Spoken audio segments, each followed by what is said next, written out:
about your back?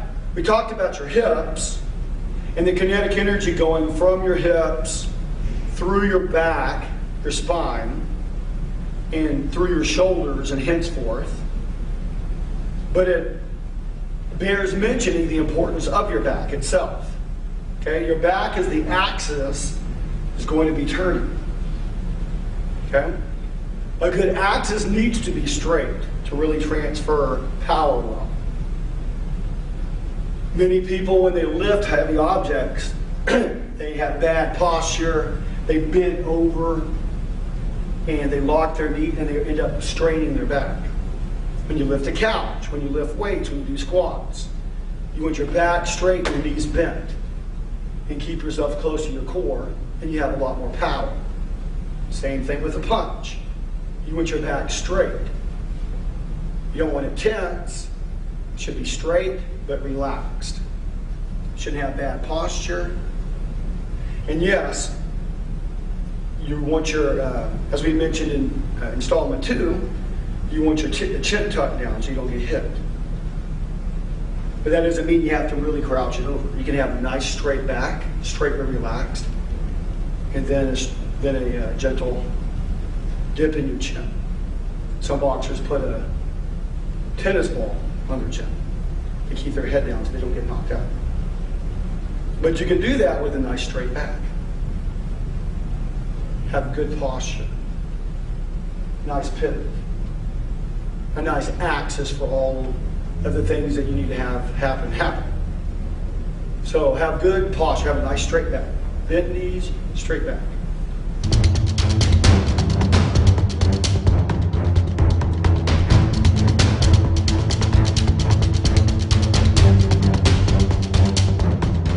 What can we say about our shoulders? Our shoulders are going to rotate, just like our hips. It's taking the energy from our hip and it's transferring it up our spine, through our shoulders. We're going to pop, as they said back in the old days, the old boxers, we're going to pop our shoulder into the punch. We're going to talk more about this in the twisting of the whip in a future installment. But for right now, just give the overall picture as we're tracing the path of the whip, that is the rotational factor is extremely important. So much that it's going to get its own installment.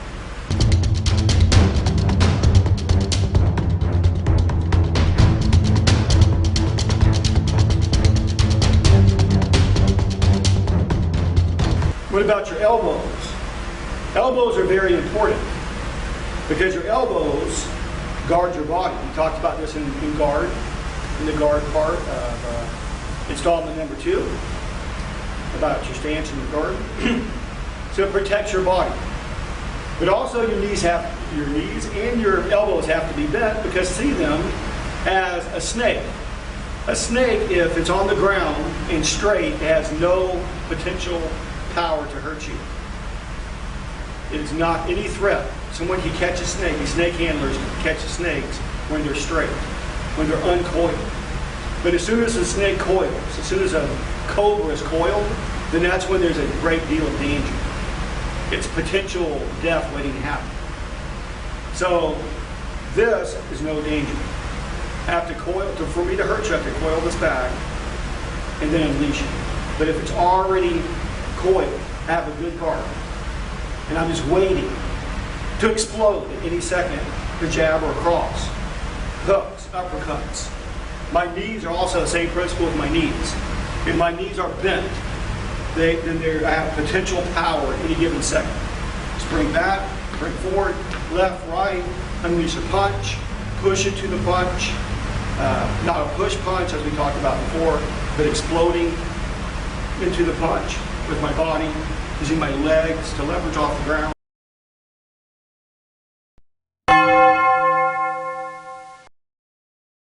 For example, with my whip, is there any danger here?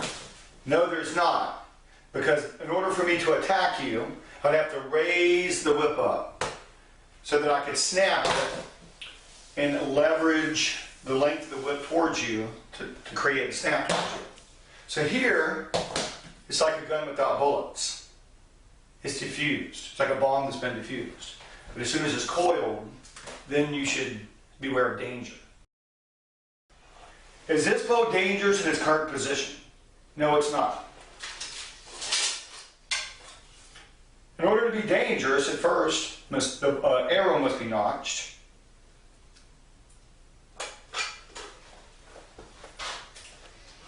And the bow must be bent. Now is the bow dangerous? Yes, it's very dangerous now. How about this shotgun? Is this dangerous? May appear so, but in its current condition, is empty. So there's no danger. However, if I load it, this shotgun shell, it becomes extremely dangerous.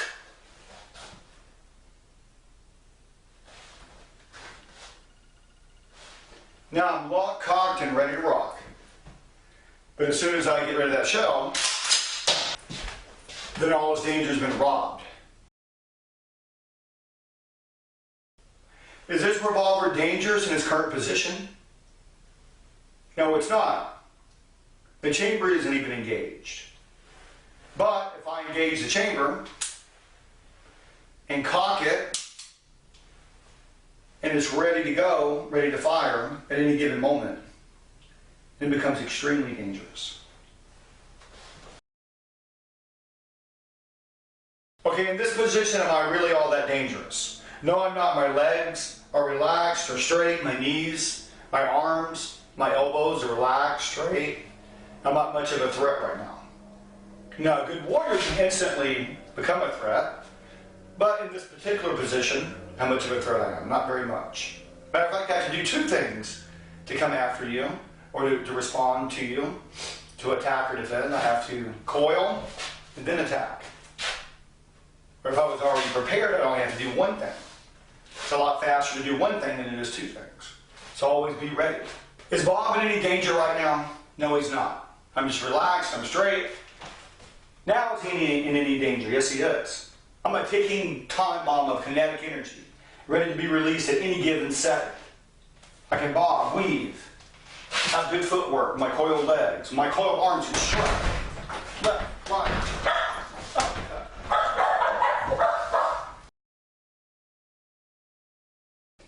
Okay, this sounds like a duh.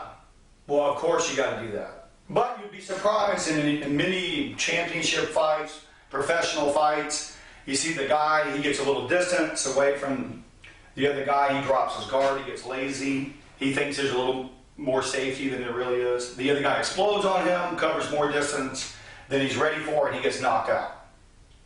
Or the guy stumbles and spins back and recovers faster than he thought, and he gets knocked out.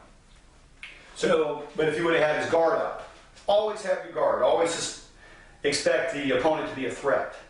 So if you always have a guard, you always have your knees bent for your protection, for your footwork, for your bob weaving. Your arms are always ready to unleash, to put the person on the defensive instead of you being on the defensive. You're always ready to unleash an attack on someone. Then you're not going to fall for that trap. You're not going to get knocked out over a careless mistake. So never let your guard down. Always have your guard. Help protect yourself at all times, is what they say. It's like a cobra. A cobra immediately coils when it senses danger. It unleashes, and then it immediately recoils. A lightning fast coil and a lightning fast recoil, because it knows for that moment in between those that it's vulnerable. You're vulnerable in those moments as well for a counterpunch.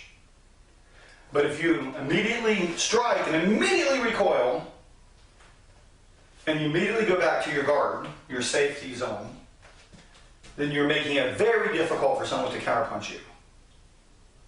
We'll talk more about counterpunching later.